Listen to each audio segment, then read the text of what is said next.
see if I...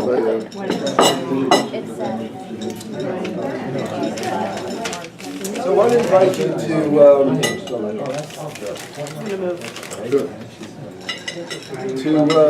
bring awareness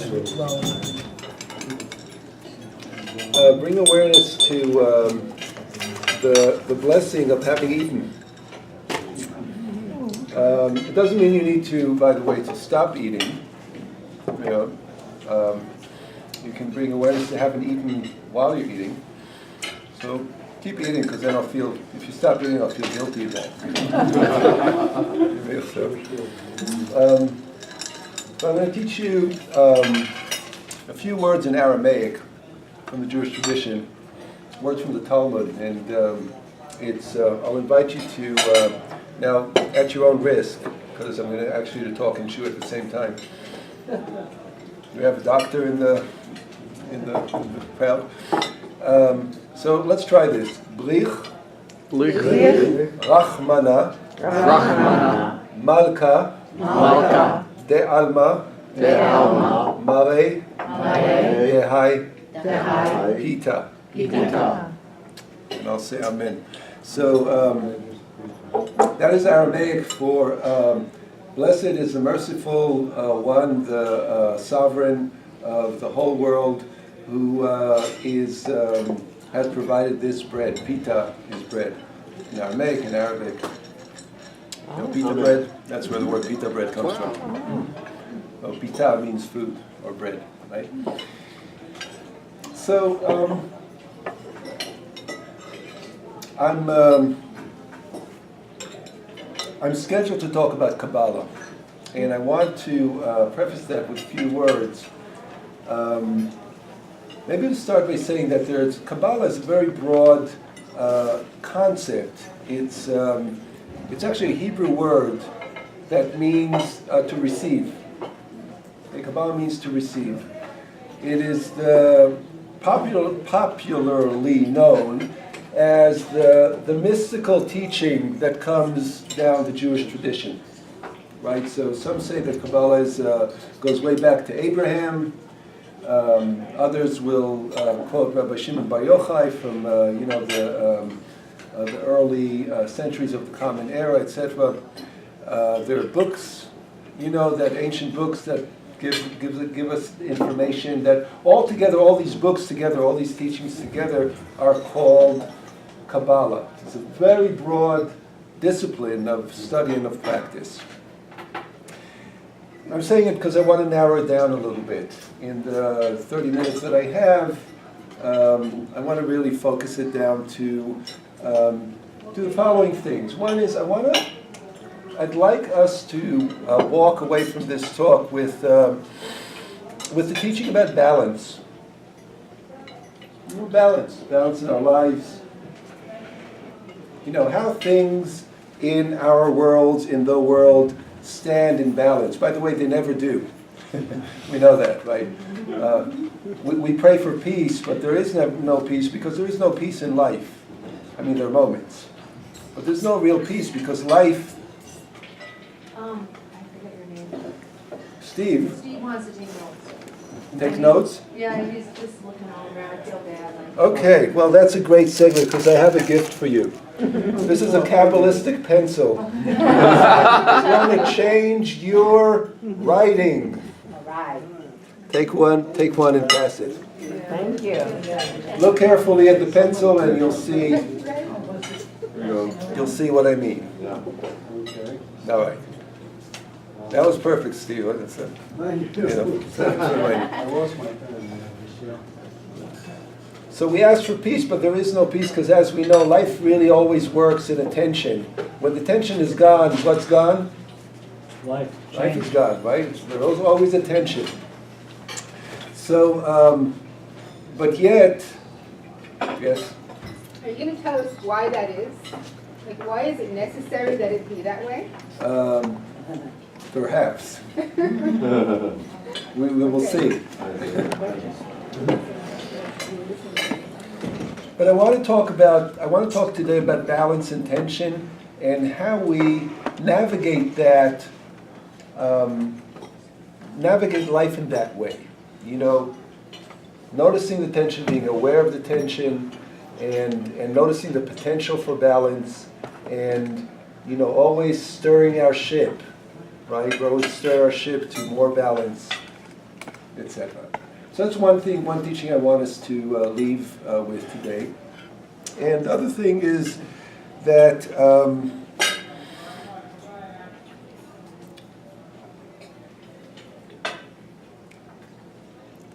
want to say something about, I wonder if I'll ever get to Kabbalah, because there's a lot of introduction I feel that I need to share, I'd like to share with you. And I'd like to say this, I want to share with you where I'm coming from, because I want to help you open your doors wide. And where I'm coming from is, as a rabbi, as a Jewish person, talking to a group of people from all persuasions, is that I think of the teaching that I represent and my identity, as a Jew, from a paradigm that I'm going to name, and I want to invite you into that paradigm. The paradigm is called post-triumphalist Judaism. What was that again? Post-triumphalist Triumphalist. Judaism. Yeah, post-triumphalist Judaism. That's for me. But you may be, of some other background, and I want to invite you into post-triumphalist, whatever your background is. In the old paradigm, the paradigm I certainly was raised on, there were all these religions, Jews, Christians, Muslims, Buddhists, everybody, right?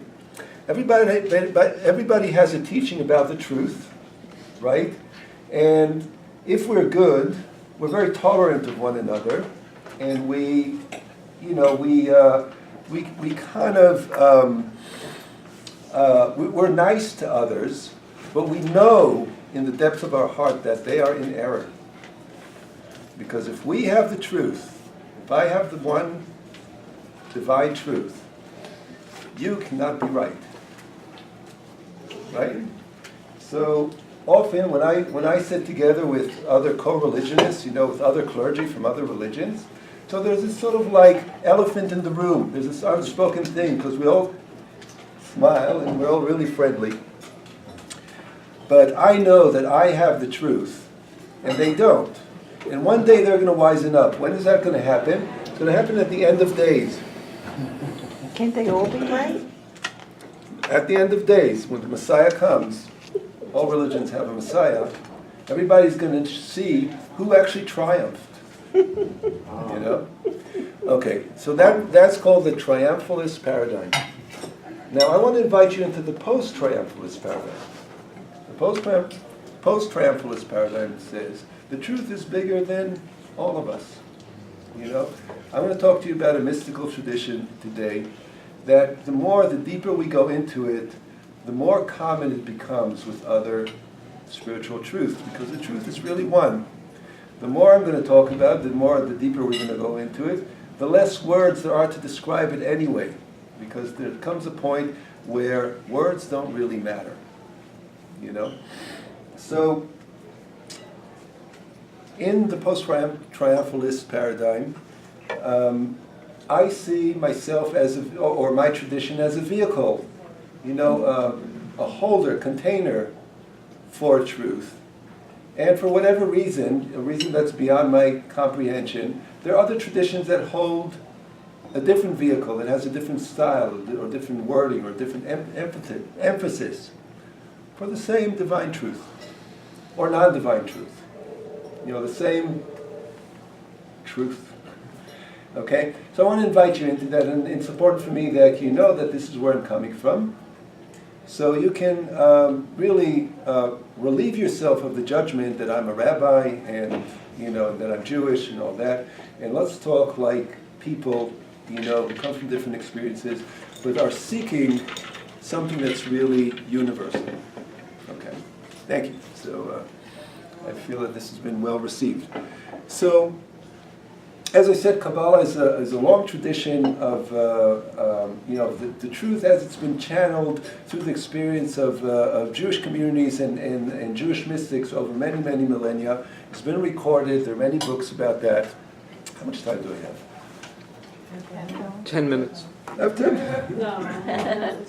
Okay. What I want to share with you today is, what I want to share with you today is a template. According to the Kabbalistic tradition, there are 10 Sfirot, or there are 10 energies, or 10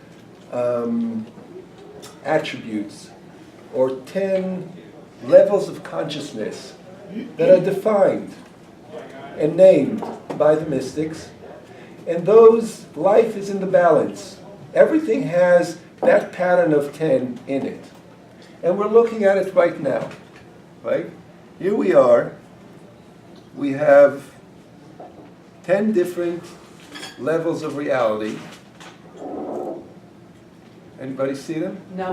Not at all. We're looking, but we're not seeing, right? Because everything in the whole world, in all of experience, according to the Kabbalists, is divided into these 10, what we call Sfirot. By the way, Sfirot is Hebrew for the same word that we use in English of spheres. Right? 10 spheres, Sfirot spheres. See, linguistically, we're intertwined. All of reality is, and if you had, when I, by the way, I don't see them either. But they're in here because this page is part of reality, right? It's a piece of reality that's been pressed and and made into a flat page, and it's divided into 10. Now, when I developed the skill set to not only look but see, because one can look but not see, and that's what we're all doing. We're looking but we're not seeing, right? But as I'm speaking, we're starting to see that perhaps there's something in here, in this page, that is divided into 10 distinct departments or energies or areas. But I'm going to make it a little easier for us. These are the 10 Sefirot as the Kabbalists lay them out for us. That was a nice exercise, wasn't it? Okay. Because I think what happened is that our level of awareness, of penetration, just sharpened. Because we really tried to see something that was underneath the blank surface. And isn't that what we always do when we meditate, when we pray, when we study, when we are in a session with somebody and we're working with somebody, and the space in between becomes pregnant, and there's a lot happening in that space, right? So the Kabbalist tells us that can always be broken down to 10 regions of consciousness. And here they are. So I'll go through this quickly. I actually originally wanted to do a meditation together on those, but let's do it this way. I'm going to actually lecture. You have a question? Well, hold the question for a second. I'm going to actually lecture, but invite you to make that your meditation. So as I'm explaining a Sephira, see how that sits inside you. It's called split consciousness. So you'll give me a small percentage of consciousness and give yourself a little bigger percentage of your own consciousness, and see how that resonates in there. So let's start from the top down. And the first Sephira is Keter. Keter means crown. I'm going to say the literal translation of the Hebrew and then explain it interpretively a little bit. So crown is the top, the ultimate. By the way, this is exactly parallel to the chakras, the yogi system. Okay? So you'll see there's 1, 2, 3, 4, 5, 6, 7. So there's a few chakras here. There are 3 chakras are split in half. That's why the rabbis were called hair splitters. They split hair. So Keter is the ultimate. Keter is crown, and that is in as a consciousness. It's the place where we kind of dissolve. This is where we end. I end, and I kind of open to what we sometimes call eternity. Right.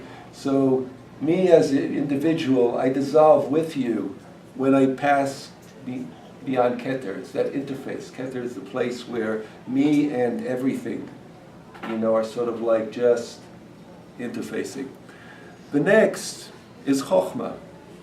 And Chokhmah is the area of, the word is wisdom, and it's the area of wisdom. And that is where there's a spark of energy.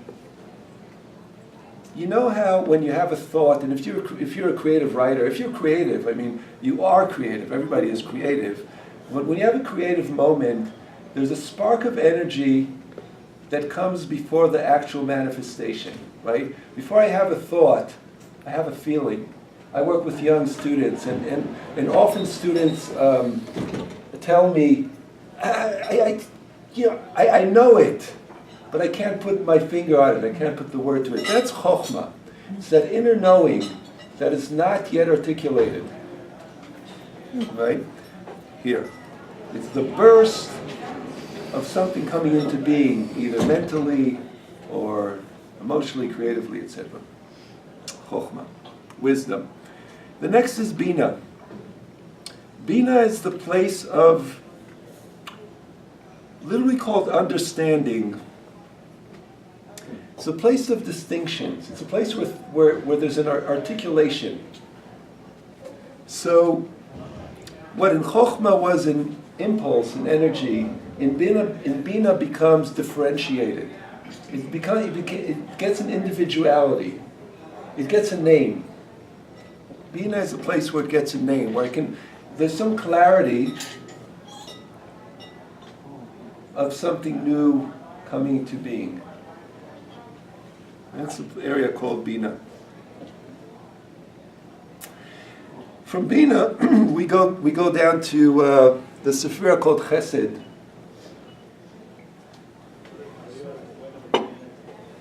Chesed, it's an H with a dot underneath, stands for the Ch in Hebrew. Chesed means literally loving kindness. So when I do a chesed with somebody, I'm just giving of myself. It's the impulse to want to just, I just want to pour out. It's a watershed in chesed because there's no limit. This is when a mother typically has a chesed attitude about her child. Hopefully the father too, but certainly the mother. You could think about the mother giving suck, it just wants to flow, just wants to give, right? The child needs and the mother wants to give. That's the area of chesed, loving kindness. Theologically, from the kind of religious language, this is a place where God just wants to love. Doesn't matter who you are, what you are, you may be undeserving, it just flows. That's chesed. So I'm hoping that as I'm speaking, you're feeling that in yourself. We all have those places in ourselves. There's a place that wants to give. There's a place that has clarity and distinctions and makes nothing into something. There's a place, all those places are within us, right? And then from chesed we go to gevura. Gevura is opposite chesed. It's the place of boundary, right? It's the place where I need to put a boundary, where I need to define something very clearly, where I need to actually not pour but stop. That's Gevura. By the way, the Kabbalists talk about nature as Gevura. The world itself is Gevura. When I'm on an acid trip, I may feel like I just want to walk off the cliff because my heart is pulling me to the other side of the Grand Canyon. But in Gevura, I walk off the cliff, my body shatters into a billion pieces. Right? That's the place where things are exactly what they are. And there's a consequence. There's a line that's drawn. This is Gevura. Martial arts are like, Gevura. It's a wonderful consciousness to develop. What I'm inviting you actually not to do is not to make value judgments about, this is good, that is bad, none of that. It just is, right? Would you call it groundedness? Grounded, being grounded. Being grounded. Perhaps. I'll go with that, but obviously, Gevurah and groundedness have some connection for you. I would be great to jump in there and see how that is connecting for you. So, but we don't have time right So now. Reuben, isn't there also therefore, in how you describe it, an element of discipline? Oh yes, Gevurah is a place of discipline. That's where, in any spiritual practice, when I'm going to do things because, and even if it doesn't feel comfortable, that is the consciousness of Gevurah. If I'm going to sit in meditation way more hours than my body feels comfortable, that is the consciousness of Gevurah, right? Tiferet actually balances both. Tiferet is a synthesis. We call that beauty or compassion. By the way, this is also the heart. This parallels the human body too. So Tiferet is the heart. This is the head. In terms of chakras, Chesed Gevurah is so the top of the chest. So my right arm is Chesed, my left is Gevurah. Tiferet is the balance. So compassion. What's compassion? Compassion is when I give love where it's deserved. I'm not compassionate to everybody. I'm compassionate to the homeless person in the street. I have no compassion for you because, you look fine. You look fine to me. So it's a combination of Chesed and Gevurah, right? It's loving kindness meted out judiciously where it's needed. That's Tiferet, compassion. Then we have Netzach. Netzach is the area of Netzach means victory.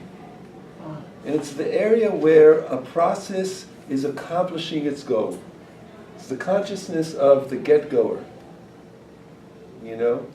It's the consciousness, it's the warrior at the end of the battle. It's the meditator who's achieving a transformative moment. I passed a hurdle.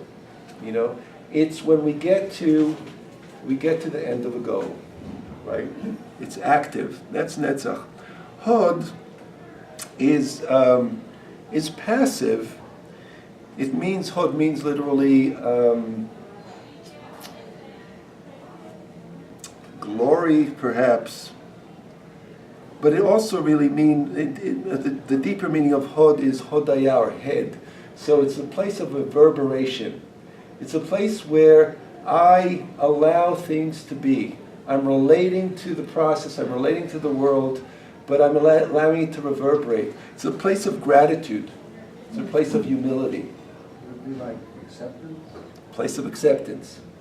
Yeah, so this is the consciousness of all that. And you see how these two are opposites, they're balancing one another out. And then Yesod integrates these two. So these are trios, right? And Yesod is the place of where going and receiving, vibration, gratitude, and effort create relationship. This is reaching out. Yesod is also the groin, right? Reproductive systems. That is where the male is penetrating, right? Is going forward, and where the female is receiving, right? It's intimacy. Intimacy combines both the going and the receiving, the accepting and the doing, right? So this is relationship. So that's the consciousness of, I am not in this world alone. I am networked. Here we are, right? I am networked. I could not do this. I could not speak to you without you being there to listen. My life is interactive. I'm at Yesod all the time. This is also the place where we have to be very careful about how we conduct our interactions. And here is where you get, from a religious point of view, you get morality, sexuality, where things get tricky because there's a lot, there's a lot of potential for basically falling out of balance. Right? Malchut means kingdom. And, again, these are archaic religious terms, but to interpret it, to bring it to the now, it's the place of manifestation. Malchut is all of this together, all these consciousnesses together in life. So if this piece of paper has all of that going on inside it, it's a complete dumb example, but still, the paper itself, the page itself is Malchut. It's the actual manifestation. A little bit. So 148. So in the world of manifestation, in the real world, I need to stop at some point so I can let us all go home. So how much time do I have? It's 10 up, 12 up. it's 12 minutes up, 5 minutes? 5 minutes. Is that okay for everyone? Okay. Then with 5 minutes to wrap up, 5 minutes. Okay, good. Okay. So I want to say that I wanted to talk to you, in my mind actually, prepared a talk that would have taken an hour. We also need to interact about this for this to really sink in. So I'm realizing that this is just like a taste, a little sampler, right?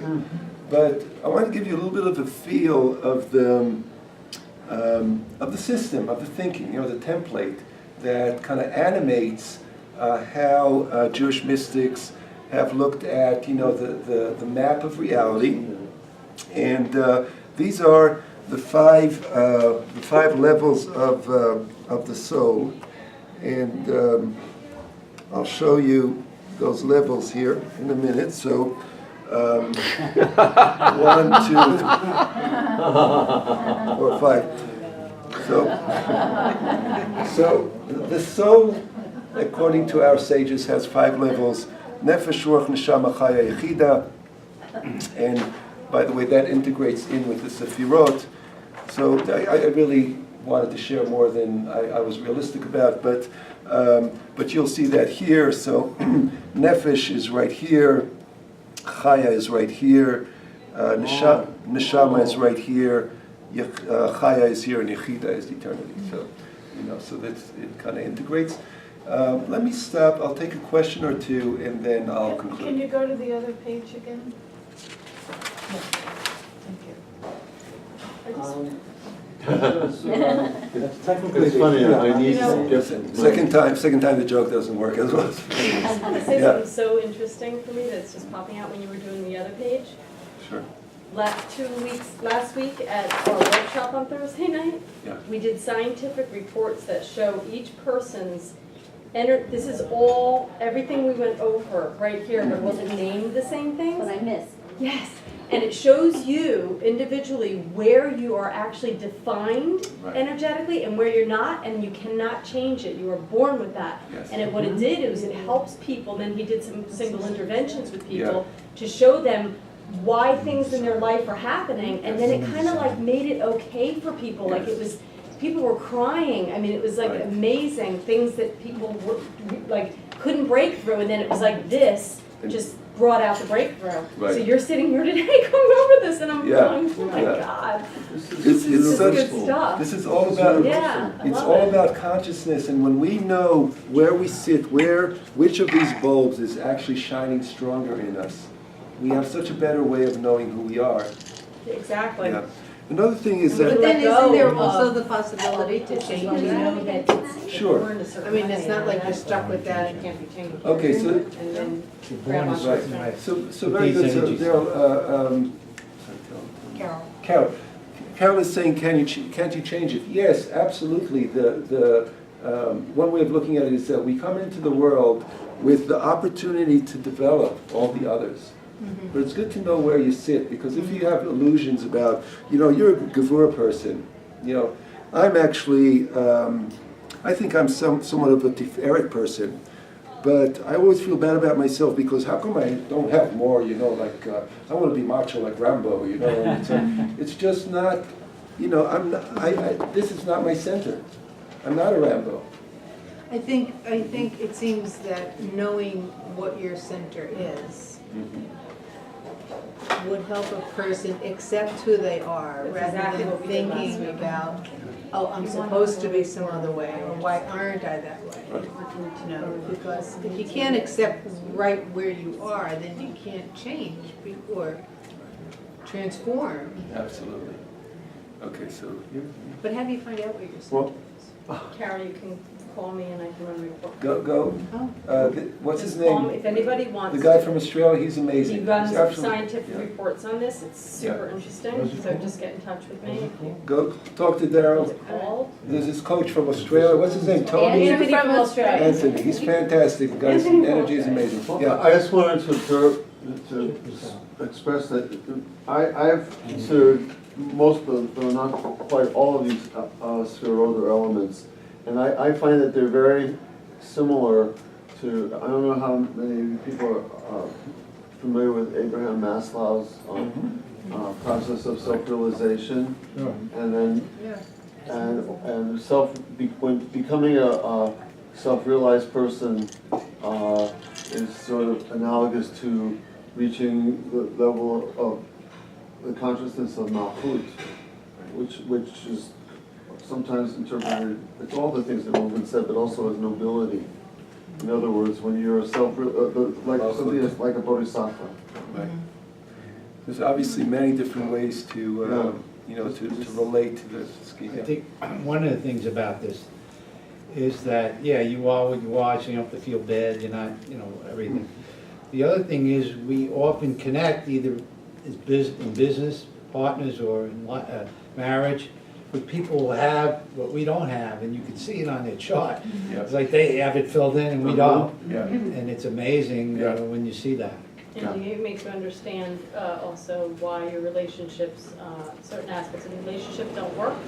And you can see that as if you are not defined in a certain area and you're with somebody who's very defined in that area and you're in their space, within a certain amount of feet you're with them, they will override that aspect of you. Right. And if you don't know what's happening, you can often feel that and not know what's going on. That's right. But if you know that, then it gives you that. So I'm gonna conclude here because I think this Yeah, may be time to do that. I would have loved to spend more time with you, but let me invite you every Saturday afternoon from 5 to 6:30. We sit at the Art Cafe. Great space. We order.